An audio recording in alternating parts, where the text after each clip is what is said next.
Friends, your most welcome on Eduwiz times. और आज जिस मुद्दे पे हम बात करने वाले हैं या चर्चा करने वाले हैं, वो मुद्दा ये है कि क्या भारत के इतिहास में हमारे कुछ नेशनल हीरोज को उचित स्थान नहीं मिला, यानी जितना उनको मिलना चाहिए था। ये मुद्दा हाल फिलहाल में बहुत चर्चा का विषय है, चाहे आप न्यूज चैनल्स पे देख लें या अदर सोशल मीडिया प्लेटफॉर्म पे देखें या पॉलिटिकल यानी राजनीतिक गलियारों में देख लें या आम जनता के बीच देख लें। ये सवाल हाल फिलहाल में बहुत चर्चे में है और इसी विषय को हम बहुत डिटेल में समझने की कोशिश करेंगे और एक एक पहलू को देखेंगे। लेकिन मेरी एक रिक्वेस्ट है कि इस टॉपिक को स्टार्ट करने से पहले पहला पॉइंट मैं ये कहूँगा कि आप जिस भी धर्म, जाति या संप्रदाय से या जिस मानसिकता से आते हों, उस मानसिकता को थोड़ी देर के लिए हटा के बिल्कुल न्यूट्रल होके इस टॉपिक को समझने की कोशिश करिएगा, तभी आप बेहतर ढंग से इसको समझ पाएंगे। दूसरा पॉइंट यह है कि इस मुद्दे को जानने के लिए कि क्या उचित स्थान मिला या नहीं मिला, इसके बैकग्राउंड की कुछ चीज़ों को जाननी होंगी कि जैसे हमारे नेशनल हीरोज कौन थे, और भी एक दो पॉइंट है जिनको हम समझने की कोशिश करेंगे, तब हम बेहतर ढंग से इस टॉपिक को समझ पाएंगे। आइए स्टार्ट करते हैं। सबसे पहली ये बात है कि हमारे नेशनल हीरोज हैं कौन। तो हमारे नेशनल हीरोज वो हैं जिन्होंने हमारे देश की आज़ादी के लिए बहुत ज़्यादा संघर्ष किया, लड़ाइयाँ लड़ी, गोलियां खाए, जेल में गए और बहुत अदर तरह की जो प्रताड़नाएं होती हैं उसको, मुसीबतों को उन्होंने झेला। ठीक है, इन्हीं के संघर्ष, त्याग और बलिदान की वजह से, इनके सैक्रिफाइस की वजह से हमारा देश अंग्रेजों की गुलामी के जंजीरों से क्या हो पाया, आजाद हो पाया। और जो हमारे नेशनल हीरोज थे ना, इनके आदर्श बहुत ऊंचे थे। ठीक, कैसे ऊंचे थे? क्योंकि ये देश को ही सब कुछ मानते थे। ये धर्म, जाति, संप्रदाय, इस तरह की चीजों से क्या थे, बहुत ऊपर थे। तो ये थे हमारे नेशनल हीरोज। आपने बहुत सारे नाम देखे होंगे, बहुत सारे नामों को आप जानते होंगे, चाहे वो भगत सिंह हो, चंद्रशेखर आजाद हो, ठीक है, बाल गंगाधर तिलक हो, अशफाक उल्लाह खान हो। आइए एक एक करके और चीजों को समझते हैं। वर्तमान में मुद्दा क्या है? वर्तमान में सबसे बड़ा मुद्दा यह है कि कुछ ग्रुप्स का, कुछ लोगों का ये इल्जाम है कि भारत का जो इतिहास लिखा गया है, उस इतिहास में कुछ लोगों के साथ नाइंसाफी हुई है। जितना उनको जगह हिस्ट्री में मिलनी चाहिए थी, उतनी जगह उनको नहीं मिली है। ठीक, लेकिन इस मुद्दे को समझने के लिए ये ऊपर के दो तीन जो पॉइंट हैं, पॉलिटिकल पार्टीज, रिलीजियस ग्रुप और कास्ट ग्रुप जो है, उसको हमें पहले समझना होगा, तब ये चीज बहुत बेहतर से हम समझ पाएंगे। तो आइए देख लेते हैं। जब हमारा देश आजाद हुआ, ठीक है, तो बहुत सारे नेशनल हीरोज थे जिन्होंने आजादी की लड़ाई में हिस्सा लिया था, संघर्ष किया था, जेल गए थे। ठीक है, और उन्हीं के संघर्ष और बलिदानों के बल पे हमारा देश आजाद हुआ।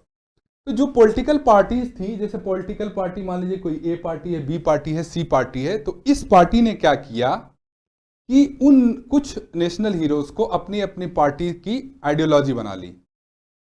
ठीक है, अपने अपने पार्टी में ले लिया, उनका प्रचार प्रसार करने लगे। रीजन ये दिया गया कि भैया इन नेशनल हीरोज की आइडियोलॉजी को क्या करते हैं, हम फॉलो करते हैं। इन नेशनल हीरोज की में हम बिलीव करते हैं, उनके चीजों में, इनकी हम क्या करते हैं, रिस्पेक्ट करते हैं।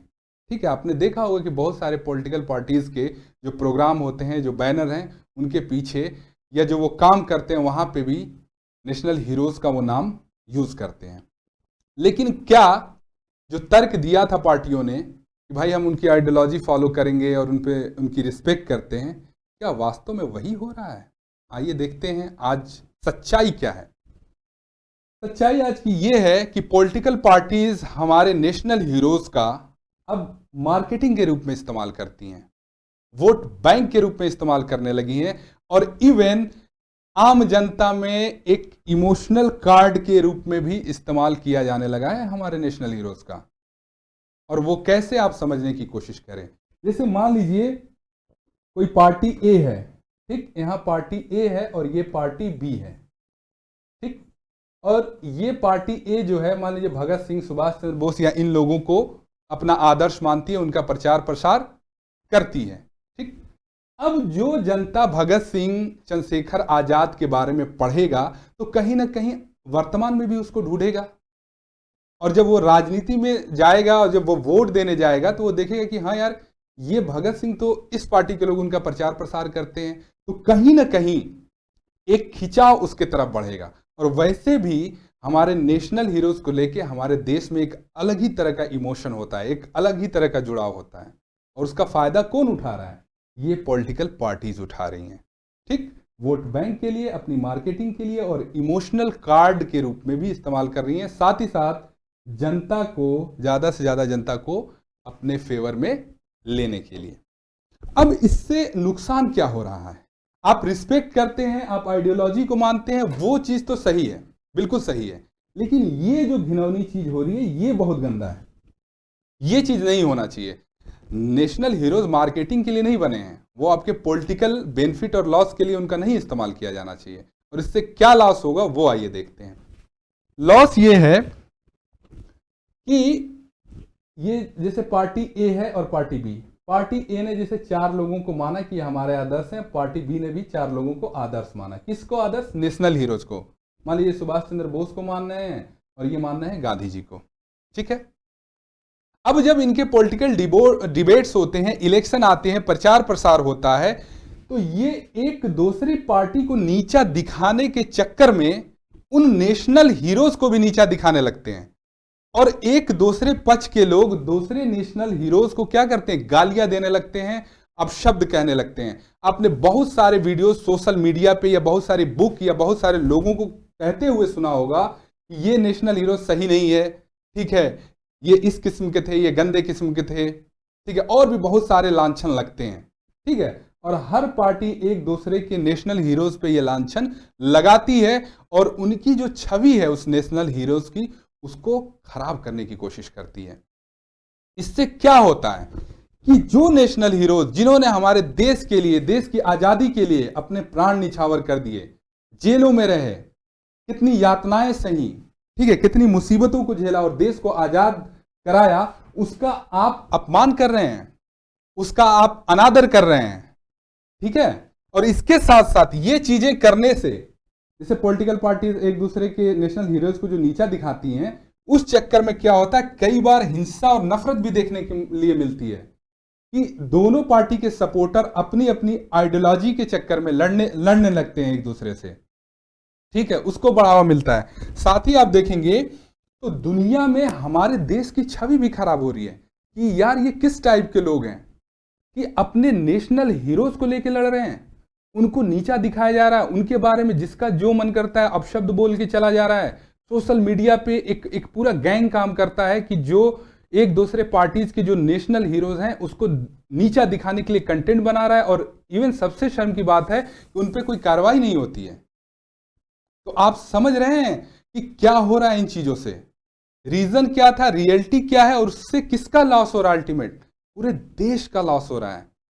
और नेशनल हीरोज के अपमान का मतलब है देश का अपमान, जो किसी भी कीमत पे नहीं होना चाहिए। आगे आइए और देखते हैं और क्या चीजें हैं इसमें। कुछ रिलीजियस ग्रुप हैं, बहुत सारे इंडिया में रिलीजन है और बहुत सारी कास्ट है। तो अब ये लोग क्या करते हैं, जैसे मान लीजिए कि ये 10 नेशनल हीरोज हैं, इनमें से छांट के निकाल लेंगे कि भैया ये हमारे जात के हैं और ये हमारे धर्म के हैं। उन लीडर को चुन लिया, उनको कोई मतलब नहीं है कि ये लीडर, ये नेशनल हीरो देश के लिए लड़ा था। ये क्या करते हैं, अपने धर्म के हीरो को और अपने जात के हीरो को छांट लेंगे और उनका प्रचार प्रसार शुरू कर देंगे, ठीक। उनकी चौराहों पे मूर्तियां रखी जाएंगी, चौराहे का नाम रखा जाएगा, सोशल मीडिया के प्लेटफॉर्म पे उसको एडवर्टाइज करेंगे, ओरली भी एडवर्टाइज करते हैं, ठीक है। और अदर और भी जिस तरीके से प्रचार प्रसार वो कर सकते हैं उस तरीके से उसका करते हैं। किसके नाम पे? धर्म और जात के नाम पे। अब आइए देख लेते रीजन क्या है, लोग ऐसा करते क्यों हैं, ठीक। अब जो लोग ऐसा करते हैं उनका मानना है कि जो उनकी जाति या धर्म का जो नेशनल हीरो है, ठीक है, वो उसके धर्म या जात का आदर्श है, उससे हम प्रेरणा लेते हैं और आने वाली हमारी पीढ़ियां उससे बहुत कुछ सीखेंगी, ठीक है। यहां तक तो बात ठीक है, इसमें कोई दिक्कत नहीं है। दूसरा ये तर्क दिया जाता है कि उस समाज या उस धर्म का देश में भी और दुनिया में भी एक मान सम्मान और प्रतिष्ठा में वृद्धि होगी। कि भाई इस कास्ट के या इस धर्म के लोग बहुत फाइटर होते हैं, उन्होंने लड़ा, ये युद्ध किया या देश को आज़ाद कराया। ठीक, ये तो सिर्फ एक पहलू है। अब आइए दूसरा पहलू देख लेते हैं क्या है। ये चीजें करने से, नेशनल हीरोज को धर्म और जात के नाम पे बांट देने से जो लॉस होता है, वो लॉस किसका होता है? नेशन का होता है। ठीक है, वो देश का नुकसान होता है, उससे अलगाववाद, नफरत और हिंसा फैलती है। इसके मैं कुछ एग्जाम्पल भी दे सकता हूं। मान लीजिए ये 3-4 धर्मों और जातियों का एक ग्रुप है। ठीक, ये अपने जात के नेता को घोषित कर दिए कि भैया ये जो नेशनल हीरोज है, मान लीजिए ए नाम का कोई नेशनल हीरोज है, ये हमारे धर्म का है या हमारी जात का है, इसकी मूर्तियां लगवाने लगे। ठीक, आपने गलत क्या किया? आप 10, 20, 50 जो भी परसेंट है आपकी कास्ट का, मान लीजिए आप 5% में है, तो बाकी जो 95% है उन लोगों को तो आपने अलग कर दिया ना। उन लोगों को आपने अलग कर दिया जाने अनजाने में। आप केवल 5% लोग बस ये क्लेम कर रहे हैं कि भाई ये हमारा है, उसको आप एडवर्टाइज कर रहे हैं, बाकी 95% लोगों को उसके खिलाफ खड़ा कर दिया। दूसरी जाति भी यही कर रही है, वो अपने जात के हिसाब से नेशनल हीरो बना लिया। तीसरी जात भी वही कर रही है। तो इससे क्या हो रहा है? इससे अलगाववाद पैदा हो रहा है। इससे क्या हो रहा है? इससे हिंसा फैल रही है, नफरत फैल रही है। आप बहुत बार देखते होंगे मीडिया में, न्यूज चैनल्स पे देखते होंगे, अखबारों में देखते होंगे कि न्यूज़ आती रहती है कि हमारे देश के अंदर किसी जात के लोग ने किसी जात का मूर्ति तोड़ दी, किसी धर्म के लोगों ने किसी धर्म की मूर्ति तोड़ दी। क्यों? ये कहाँ से पनपी ये चीजें? अगर आप नेशनल हीरोज मानते और सबको मानने देते तो ये प्रॉब्लम ही नहीं आती। आपने एक जगह लिमिटेड करके बांध दिया उस पर्सन को और उसके खिलाफ में लोगों को खड़ा कर दिया। अब सब क्या करते हैं? अपने अपने जात और धर्म के नेशनल हीरोज को ऊंचा दिखाने में लगे रहते हैं कि हमारे सबसे सर्वश्रेष्ठ हैं। और जो समाज में टूटन हो रही है, जो नफरत फैल रही है, उससे किसी को लेना देना नहीं है। ठीक, आगे और क्या होता है? सांप्रदायिकता बढ़ती है और देश की एकता, ठीक, जिसके लिए नेशनल हीरोज लड़े थे, और अखंडता इससे टूटती है। ये आपको समझ में नहीं आ रहा है कि इससे कितना बड़ा लॉस हो रहा है। अरे यार, जो भी नेशनल हीरोज हो वो किसी न किसी धर्म और जात का तो होगा ही, ठीक है, लेकिन उसके आदर्श क्या थे? वो देश के हर एक इंसान का वो हीरो है, क्योंकि उसने देश के लिए लड़ा है। और सबको मानने का अधिकार है, आप भी मानिए। आपकी आजादी वहां तक है, आप प्रचार प्रसार सब कुछ करिए, उनको आदर्श मानिए, लेकिन उस नेशनल हीरो के नाम पे आप दूसरे धर्म और जात के लोगों को लड़िए मत, श्रेष्ठता मत साबित करिए। नेशनल हीरोज खुद श्रेष्ठ हैं। और ये चीज बहुत गहराई के साथ हमारे समाज को और हमारे देश में रहने वाले लोगों को समझने की जरूरत है। ठीक है, आइए नेक्स्ट देख लेते हैं। अब ये मेन मुद्दा आ गया कि बहुत सारे लोग जो ऐसा मान रहे हैं, इस पर बहुत ज़्यादा चर्चाएं हो रही हैं कि जो हमारे नेशनल हीरोज हैं उनको देश के इतिहास में क्या हुआ, उचित जगह नहीं मिली, जितना उनको चाहिए था उतना नहीं मिला है। जब आप आधुनिक भारत का इतिहास पढ़ेंगे, यानी मॉडर्न इंडिया पढ़ेंगे, तो वहाँ देखेंगे कि ये ठीक बात है कि मॉडर्न इंडिया में ज़्यादातर मुद्दे गांधी जी और कुछ नेताओं के आसपास ही घूमती हुई मिलेगी। जगह सबको दिया गया है, ऐसा नहीं है कि हिस्ट्री में सबको जगह नहीं दी गई है, लेकिन गांधी जी का ऑरा बहुत बड़ा है। और उसके रीजन क्या है, गांधी जी को इतिहास के पन्ने में इतनी जगह क्यों दी गई है? ठीक है, तो गांधी जी, जब आप भारत का आंदोलन, स्वतंत्रता संग्राम पढ़ेंगे, तो उसमें सबसे प्रभावशाली और जिनको सबसे ज्यादा जन समर्थन हासिल था, यानी लोगों का समर्थन हासिल था, वो थे गांधी जी। ये मुख्य भूमिका में थे देश की आजादी की। साथ ही केवल भारत ही में नहीं थे, अगर हम वैश्विक ग्लोबल स्तर पे बात करें तो ये अफ्रीका में इससे पहले बहुत सारे प्रयोग, बहुत सारी लड़ाइयां लड़ चुके थे। तो ये एक तरीके के वैश्विक लीडर भी थे, ग्लोबल लीडर भी थे। और यूं कह सकते हैं कि जितने भी लोग अलग अलग तरीके की देश के आज़ादी के लिए लड़े, अगर उन सभी को स्टार मान लिया जाए तो उन सभी स्टार्स में जो सबसे चमकता हुआ स्टार था वो थे गांधी जी। ठीक है, उनको दुनिया में भी माना गया, भारत में भी माना गया, और इवन जो आज़ादी की लड़ाई लड़ी जा रही थी वो उसमें मुख्य भूमिका में थे। इस वजह से इतिहास के पन्नों में गांधी जी को इतनी जगह दी गई। आप गांधी जी के विचारों से सहमत असहमत हो सकते हैं, उसमें कोई बुराई नहीं है, लेकिन असहमति इस स्तर की नहीं होनी चाहिए कि आप उनकी छवि खराब करें, उनके बारे में नकारात्मक प्रचार करें, उनके बारे में उल्टा सीधा बोलें। लोग तो अब इस स्तर तक गिर गए हैं कि हमारे देश के नेशनल हीरोज के बारे में इतने सारे अपशब्द बोले जा रहे हैं, यूट्यूब पे, सोशल मीडिया पे उल्टे सीधे कंटेंट बना के उनके बारे में डाले जा रहे हैं, जो सरासर गलत है। और ऐसे लोगों पे देशद्रोह का मुकदमा दर्ज होना चाहिए कि आप किसी भी नेशनल हीरोज के साथ इस तरह की चीजें नहीं कर सकते हैं। गांधी जी कोई इतनी छोटी हस्ती नहीं थे, दुनिया में लाखों किताबें लिखी गई हैं उनके ऊपर, ठीक है। कोई शायद ही दुनिया का ऐसा देश ना हो जहां उनकी स्टैचू नहीं लगाई गई हो। लोग रिस्पेक्ट करते हैं, बड़े बड़े पॉलिटिशियन रिस्पेक्ट करते हैं। गांधीयन एक अपनी आइडियोलॉजी है, उनको किसी पार्टी से लेना देना नहीं है। पार्टी क्या, कौन सी पार्टी मानती है, उस विवाद में हमें नहीं पड़ना है। हम इंडिविजुअली गांधी जी के बारे में बात कर रहे हैं। उनका इतना बड़ा औरा था, इस वजह से इतिहास में उनको जगह दी गई। आप उनसे सहमत असहमत होइए, लेकिन उनके बारे में नफरत और जो अलग अलग चीजें हैं वो सारी चीजें मत फैलाइए, ठीक। ये तो एक पक्ष था। दूसरा पक्ष देखते हैं, ठीक है, गांधी जी सभी स्टार्स में सबसे ज्यादा चमकते हुए स्टार थे, ये हमने मान लिया।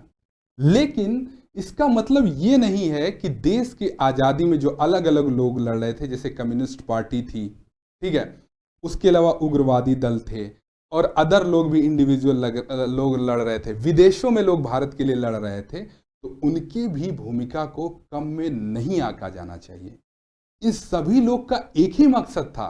ये सारे लोग क्या कर रहे थे, देश को आजाद कराने के लिए ही लड़ रहे थे। और देश का जो इतिहास लिखा गया है, जिसने जितना काम किया, जिस स्तर का बलिदान दिया, जो चीजें की, उस हिसाब से भारत के इतिहास में सबको जगह मिलनी चाहिए। जगह मिली है, लेकिन जो उचित जगह होनी चाहिए वो मिलनी चाहिए। आगे आइए देखते हैं, इसको और बेहतर ढंग से समझते हैं, ठीक है। यहां एक एग्जाम्पल से समझते हैं मुद्दा क्या है, बात क्या है। मुद्दा ये नहीं है कि जो अदर लोग थे, गांधी जी और अदर कुछ नेताओं के अलावा, उनको इतिहास में जगह नहीं मिली। उनको इतिहास में जगह मिला है और दिया गया है। लेकिन मुद्दा क्या है, लोगों को ये कहना है कि जिस मात्रा में चाहिए थी रिस्पेक्ट और जिस मात्रा में इतिहास में स्थान चाहिए था, उस मात्रा में नहीं मिला है, ठीक है। एक छोटे से एग्जाम्पल से समझाता हूँ। जैसे एक पर्सन या मैं ही हूँ, मैं एक दिन काम कर रहा हूँ, तो मुझे अगर मान लो 5,000 मिलना चाहिए, 10,000 मिलना चाहिए, और मुझे मिल रहा है 500 या 5,000, तो वो मेरे स्किल के हिसाब से तो नहीं मिल रहा है ना। मेरी स्किल जो है उसके हिसाब से तो 10,000 मिलना चाहिए। सेम यही चीज़ वहाँ अप्लाई होती है कि जो अदर्स थे, उनको भी इतिहास में उतनी जगह मिलनी चाहिए थी जितना उनका काम था, त्याग था, बलिदान था या संघर्ष था। अब आइए देखिए कौन कौन से लोग हैं। तो एक ग्रुप है जो नेशनल हीरोज का, जो अदर नेशनल हीरोज हैं, उसमें सुभाष चंद्र बोस आते हैं, जो हाल फिलहाल में बहुत ज़्यादा चर्चे में हैं। भगत सिंह आते हैं, चंद्रशेखर आज़ाद हैं, खान अब्दुल गफ्फार खान है, सरदार पटेल है, बाल गंगाधर तिलक है। तो ये एक ग्रुप है, और ऐसा लोगों का आरोप है कि इनके बारे में जितना इन लोगों ने किया, और बहुत सारे नाम हैं जो इसमें छूट रहे हैं, पॉसिबल नहीं था इस पे लिखना, जितना था उतना लिखा मैंने। तो उनको भी इतिहास में प्रॉपर जितना उन्होंने किया उतनी जगह मिलनी चाहिए। इसके अलावा भारत के बाहर भी बहुत सारे लोग लड़ रहे थे देश की आज़ादी के लिए। जैसे श्याम जी कृष्ण वर्मा थे, मैडम भीखाजी रुस्तम थी, यहाँ नाम गलत लिखा हुआ है। इसके अलावा राजा महेंद्र प्रताप थे, ठीक है, बरकतुल्ला जी थे, और मदन लाल ढींगरा थे। ये थोड़ा सा हमारे टाइपिंग में मिस्टेक हो गई है, बट ये मुझे नाम पता है। तो ये सारे लोग थे जो विदेशों में भारत के लिए क्या कर रहे थे, लड़ रहे थे, संघर्ष कर रहे थे। लेकिन आप खुद सोचिए कि आम जनता, मैं उन लोगों की नहीं बात कर रहा हूं कि जो सिविल सर्विसेज या अदर एग्जाम की तैयारी करते हैं या मीडिया से हैं या बहुत हाईली पढ़े लिखे लोग हैं, वो तो इन चीज़ों से अपडेट हैं, नाम सुना होगा। जो आम जनता है, कितनी बार आप वहाँ चर्चा सुनते हैं श्याम जी कृष्ण वर्मा की। आम लोग कहाँ जानते हैं मैडम भीखाजी रुस्तम को, आम लोग कहाँ जानते हैं राजा महेंद्र प्रताप और मदन लाल ढींगरा को, ठीक है। तो कहीं ना कहीं कुछ तो चूक हुई है, ठीक है। इसी वजह से ये आम लोगों के बीच में इनके नाम नहीं है। इसी तरह जब 1857 का आप रिवोल्यूशन देखेंगे, क्रांति देखेंगे, तो उसमें 2-4 नाम को छोड़ के, जैसे रानी लक्ष्मीबाई, ठीक है, तात्या टोपे, बेगम हजरत महल और राजा कुंवर सिंह। इन 3-4 नामों को छोड़ देंगे तो इतिहास में ऐसा नहीं है बुक में नाम नहीं लिखा गया है, लेकिन उस हिसाब से तवज्जो नहीं दी गई है जितना उनको मिलना चाहिए था। कितने ट्राइबल लीडर्स का आप नाम जानते हैं कि जिन्होंने देश की आज़ादी के लिए लड़ा? शायद रेयर ऑफ द रेयरेस्ट। आम जनता के बीच ये नाम ही नहीं है। जो लोग थोड़ा पढ़ते लिखते हैं, कंपटीशन की तैयारी करते हैं, उन्हीं को पता होगा। इसके अलावा वुमेन्स की भी बहुत बड़ी भूमिका थी देश की आज़ादी में। कितने सारे वुमेन्स का आप नाम जानते हैं, गिन के बता दीजिए। ठीक है, फार्मर्स लीडर थे, ठीक है, किसानों के नेता थे, उनको भी इतिहास में देखेंगे तो 2-4 पन्नों में निपटा दिया गया है। ठीक है, आम जनता के बीच में ये नाम फेमस, ज्यादा चर्चित नहीं है। साउथ इंडिया के भी लोग लड़े थे, ऐसा नहीं है कि सिर्फ नॉर्थ इंडिया के लोग ही देश की आज़ादी के लिए लड़ रहे थे, लेकिन कितने साउथ इंडियन नेम हमारी आम जनता जानती है, ये क्वेश्चन है। ठीक, इसी तरह कम्युनिस्ट पार्टी थी, उग्रवादी दल था, नॉर्थ ईस्ट के लोग थे। यहां उग्रवादी दल में एक चीज समझिएगा, अंग्रेज इतने चालाक थे कि इंडिया में 2 तरह के लोग थे। एक तो मॉडरेट लोग लड़ रहे थे और एक थे जो थोड़ा हिंसक प्रवृत्ति अपना रहे थे। तो जब आप किसी के देश को लूटेंगे, ठीक है, मार काट करेंगे, उसके देश को एकदम मतलब अपने कब्जे में लिया हुआ है, तो वो क्या करेगा? वो मॉडरेट तरीका हो या हिंसक तरीका हो, हर तरीका अपनाएगा। लेकिन अंग्रेजों ने बड़े चालाकी से इन उग्रवादी लोगों को टेररिस्ट घोषित कर दिया। और हमारे देश का दुर्भाग्य कि आज़ादी के बाद भी जो किताबें लिखी गई, मुझे बहुत शर्म आती है कि उन किताबों में भी, कई सारी किताबों में इन लोगों को टेररिस्ट लिखा गया है, जो कि बिल्कुल गलत है। अपने देश, अपने जमीन, अपने घर, अपने हक के लिए लड़ने वाला टेररिस्ट कैसे हो सकता है? तो इस डेफिनेशन को सही करने की जरूरत है। अब बहुत सारे नाम है बंगाल, पंजाब और महाराष्ट्र में, ठीक है, ये सिर्फ कॉम्पिटेटिव एग्जाम के बच्चे जानते हैं या जो प्रोफेसर्स वगैरह हैं। आम जनता से कोई लेना देना नहीं है। आम जनता बहुत कम जानती है, क्योंकि उस हिसाब से इन लोगों को जनता के बीच में नहीं इनका प्रचार प्रसार हुआ है। ठीक है, नॉर्थ ईस्ट के लोग थे, 1-2 नाम है जो रानी गैंडगिल, और ये तो बहुत रेयर लोग जानते जो तैयारी वगैरह करते हैं, ठीक है, लेकिन वहां भी नहीं जानते। तो ओवरऑल क्रक्स ये है कि देश के आज़ादी में बहुत भिन्न भिन्न प्रकार के लोगों ने, ग्रुप्स ने संघर्ष किया, ठीक है, तब जाके देश आज़ाद हुआ। किसी एक पार्टी, किसी एक पर्सन, किसी एक मत से नहीं, एक मत के लोगों से नहीं हुआ। हाँ, टारगेट सबका एक था, वो ये था कि देश को आज़ाद कराना है, लेकिन पार्टिसिपेट तो सबने किया। ठीक है, तो अब यही सवाल ये बार बार ये चर्चे में आ रहा है कि भाई इन लोगों का भी इतिहास में उस हिसाब से जगह दो, उस हिसाब से इनका एडवर्टीजमेंट हो, ताकि आम जनता के बीच में ये जो नाम है ये आ सकें। ठीक है, आइए देखते हैं इसका समाधान क्या हो सकता है।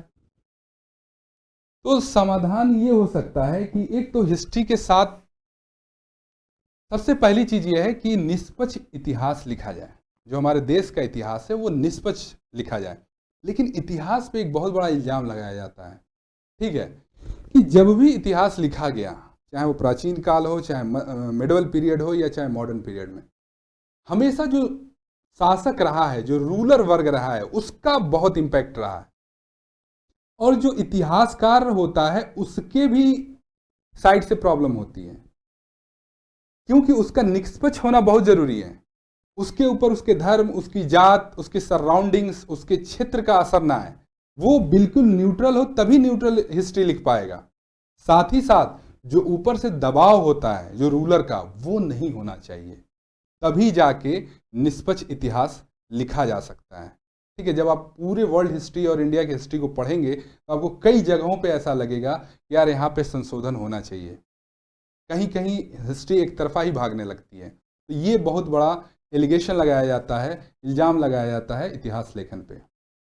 दूसरी बात यह है कि जितने भी नेशनल हीरोज हैं उनको इंडियन हिस्ट्री के अंदर जो लिखी गई है, उनके काम, उनके त्याग, उनके बलिदान, उनके जो ओरा है, ठीक है, उसके हिसाब से उचित स्थान दिया जाना चाहिए। साथ ही साथ जो भी देश के अंदर गवर्नमेंट प्रॉपर्टीज हैं, चाहे वो यूनिवर्सिटी हो, कॉलेज हो, हॉस्पिटल हो, रेलवे हो, एयरपोर्ट हो, जहाज हो, ठीक है, रोड हो, चौराहे हो, भवन हो, वहां पे जो नाम लिखवाए जाते हैं, मूर्तियां लगवाई जाती हैं, सारे नेशनल हीरोज की लगनी चाहिए। जनरली प्रॉब्लम ये देखने को मिलती है कि जो रूलिंग पार्टी होती है वो जिन नेशनल हीरोज को मानती है उन्हीं का ये लगवाती है पोस्टर बैनर, उन्हीं के नाम पे कॉलेज और यूनिवर्सिटी के नाम रखती है, वो बाकियों को वो छोड़ देती है। जो कहीं ना कहीं नेशनल हीरोज के साथ क्या है, एक तरह की नाइंसाफी है। इसलिए इन सारी जगहों पे सभी नेशनल हीरोज को जगह दीजिए, तभी वो आम जनमानस तक पहुंच पाएंगे, आम जनमानस उनको जान पाएगी। साथ ही साथ जो भी ग्रुप हो इंडिया के अंदर, चाहे वो किसी रिलीजन का ग्रुप हो, चाहे कोई पॉलिटिकल ग्रुप हो, चाहे वो किसी कास्ट को मानने वाला ग्रुप हो, चाहे कोई इंडिविजुअल पर्सन हो, अगर वो किसी भी नेशनल हीरोज के बारे में अपमानजनक शब्द कहता है, नकारात्मक प्रचार करता है, ठीक है, अमर्यादित भाषा बोलता है, तो ऐसे लोगों पे बिना देर किए देशद्रोह का मुकदमा होना चाहिए। क्योंकि जो हमारे नेशनल हीरोज हैं, जिन्होंने इतनी बड़ी कुर्बानियां दी, इतना बड़ा त्याग किया हमारे देश के लिए, लड़े, ठीक है, उन्हें इज्जत देनी चाहिए, उनको रिस्पेक्ट करना चाहिए, ना कि उनके बारे में इस तरह की चीज़ें इस्तेमाल हो। तो ये एक शॉर्ट में इस टॉपिक पे इंट्रो था। उम्मीद करूंगा कि इससे आपको काफ़ी कुछ समझने को मिला होगा। Thank you.